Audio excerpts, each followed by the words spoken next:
I have a couple more collabs coming up, which I'm really stoked about. You see me I'm trying to get you to tell me who some of those are, but you ain't giving it to me. That's cool. I guess we gotta wait. I probably need to talk to the person I'm collabing with before I start revealing anything. Tate, congratulations on your first VMA nomination. What does it feel like to be nominated for the first time? I've never expected to be in this category with such amazing people. This was one of my biggest dreams ever, to perform or be a part of an award show. It's surreal. What were you when you first found out that you got nominated? I was in my cabin at the lake and I got a text from one of my managers and he was like, "Congrats, Tate, you just got nominated." I was like, what? What can we expect from your pre-show performance this year? This will be the first time that I'm dancing and singing in a performance, so it'll be cool. I'm excited to see what it'll look like together. How different is it adding the dance element to your performances this time around? For me, it almost seems weird adding the singing to the dance. Going full out and doing like crazy choreography, it feels weird to like actually have to sing at the same time. It was definitely a process and a long rehearsal situation over Zoom. Oh damn, and you had to rehearse over Zoom. Yeah, no, like the choreographer had to call me and we just spent hours like over my computer talking and dancing. What has been like the hardest part having to work that way in quarantine over the computer like that?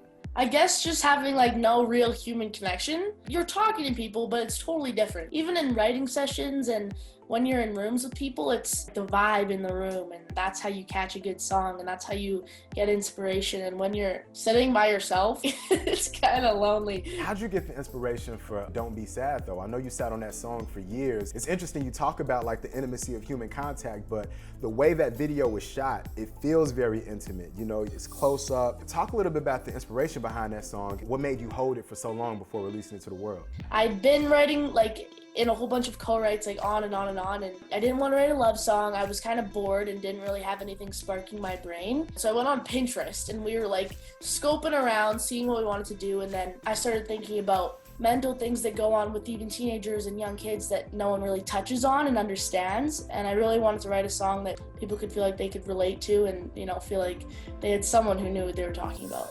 How did you decide that now was the perfect time for that message? I wanted to really take my music to the next level. I just written You Broke Me First, released that. That seemed like really comfortable to me. But Don't Be Sad was something totally out of the box for me. Kind of creepy, kind of weird. And then diving into a music video, having to shoot that in quarantine still, might as well just get right into my brain. You directed this video. What's that process like directing your own videos? Oh, I think it's so important to have a good visual with the song. When I'm in recording sessions, the only thing that's going through my head is what the song looks like and what it feels like. You just want to bring every single lyric to life. These are the lyrics on a screen. This is what you're presenting through your face and your body, and creating music videos and making sure that they're exactly what I envision is really important for me. Do you think you would have gone with this same approach if you released this video pre-quarantine, or was this always in your mind for how Don't Be Sad was gonna look? You Broke Me First, I was literally walking behind my mom's car and just singing to the camera. Like, really, it was all quarantine style, and you just had to work with it.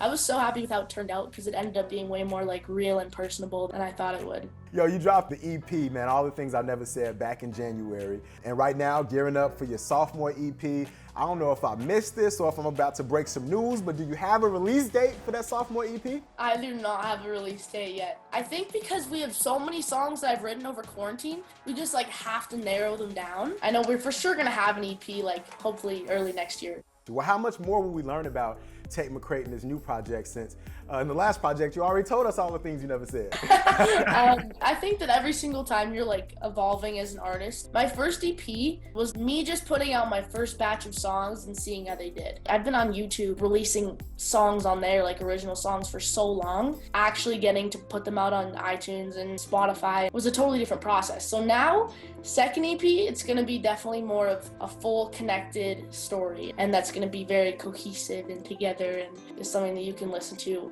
through and through and not feel like they feel disconnected at all.